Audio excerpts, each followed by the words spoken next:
Distance may keep you apart, but love knows no miles. For the Long Distance Grandma, we are sharing creative ways to stay connected to grandkids who don't live close. From technology to snail mail, my next guest has found heartwarming ways to show up for your grandkids, even if it's not in person. Stacy Julian is an author, a story coach, and grandma almost of 3 grandchildren, and she joins me long distance to share ideas for creating those lasting memories with those who don't live close. Thank you so much for coming back to the show, Stacy. Oh my goodness, I love Studio 5. Well, So we love happy this to be here. idea, and we know it is the reality for a lot of nanas out there. And you're just always so creative, full of fun ideas. I know you lead with intention, though. So can you tell me what you have in mind when you look to do something for your grandchildren? Yeah, for sure. So my 2 words are anticipation and celebration. And first of all, hello to all you long distance grandmas. I see you, I feel you. Nobody wants to be far away from these little and not so little humans that we love so much. But I think we have this really cool opportunity when we interact to do it with intention. So before a visit, I love to do or send something that communicates my anticipation. And then after a visit, I often will follow up with something that celebrates, the time that we had together and some of the memories that we made. That is so smart. And I love the next part, too, is that you say we can just keep it very simple. Oh my goodness. This is not expensive. I am not an expensive, complicated, too many plans girl. I'm just like, let's just think of something and get it done. And I don't think our grandchildren want fancy and overdone. I think they just want us. They want to connect with us. So yes, I keep it love simple. that. Yeah, just a Sure. sticker is enough sometimes. Okay, so you Totally. have 3 examples for us to get inspired.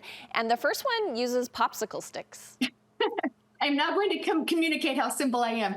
So you guys, this was so fun. This is what you need is one 4x6 photo printed from something that you did together, and then a handful of big popsicle sticks, and you just slice the photo and adhere those photo strips to the popsicle sticks. And then I turned over each stick and wrote a question or a clue about my granddaughter. It all goes in a tiny padded envelope and gets sent to them. And then on the receiving end, it's interaction and it's joyful remembering. And that's really what I want it to be. Yeah, So, and yeah. a little putting a puzzle together, too. That's so fun. Yeah. Okay, and your next idea tied to a visit to see you.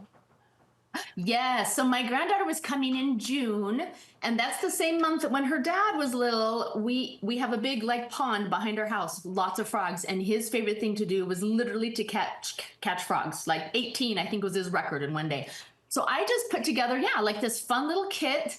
It kind of taught her the words to 5 little speckled frogs. But what I like to do is include a picture of her dad, right? And then a little note. So it creates this kind of family history connection and this, I can't wait for you to come. Together, I want you and your dad and me to go catch a frog. And again, you're using those popsicle sticks. I think I need to invest in those. That's because I bought like a box of 1,000 on Amazon, yes. We can use them. Okay, I love that. And you use books too, which I'm a book giver, which sometimes people can think are boring. But you say that you take it a step further to cultivate that connection.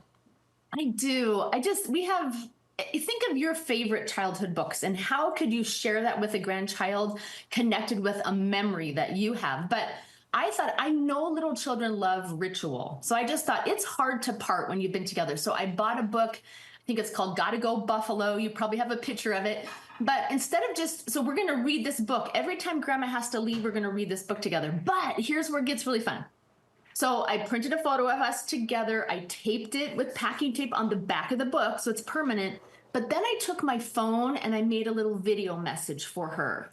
And all you have to do is upload that video to YouTube. If you have a Gmail account, you can upload to YouTube. And then you grab the link and you can make a QR code. And I stuck that on the back of the book. So now she can borrow daddy's phone, take a picture of that QR code, and up pops that message from grandma. So It just makes parting. You've got this thing to look forward to. We read this book together, and then I have this little message that I can watch again and again, which she loves to do. Yes, and kids of all ages know how to work those QR codes for sure. I love that idea.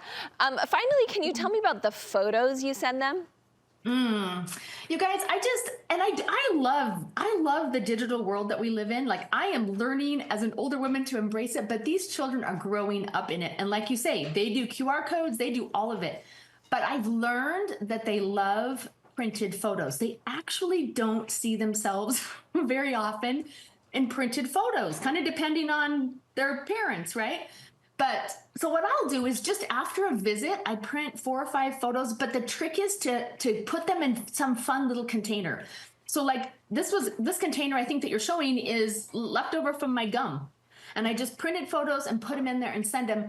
My granddaughters love to put these little containers in their purse. So I've done it a couple different times, different shapes, and they carry these pictures around with them. They cherish them. They put them in their nightstand or by their bed. So I'm always surprised when I go how eager they are to say, "Grandma, let's look at our photos. Let's look at the pictures you sent me." So I love that. Instead of grandmas showing pictures of their grandkids, the grandkids are showing pictures of their grandma. I love it. Okay, Stacy, you have such passion. We feel it from you. Where can we find more from you and reach out? Oh, you are so kind. I teach photos and stories, and how to love photos on your phone is the most recent class I taught. stacyjulian.com. I'd love to connect with any of your viewers. Thank you Thanks so so much. much, Stacy.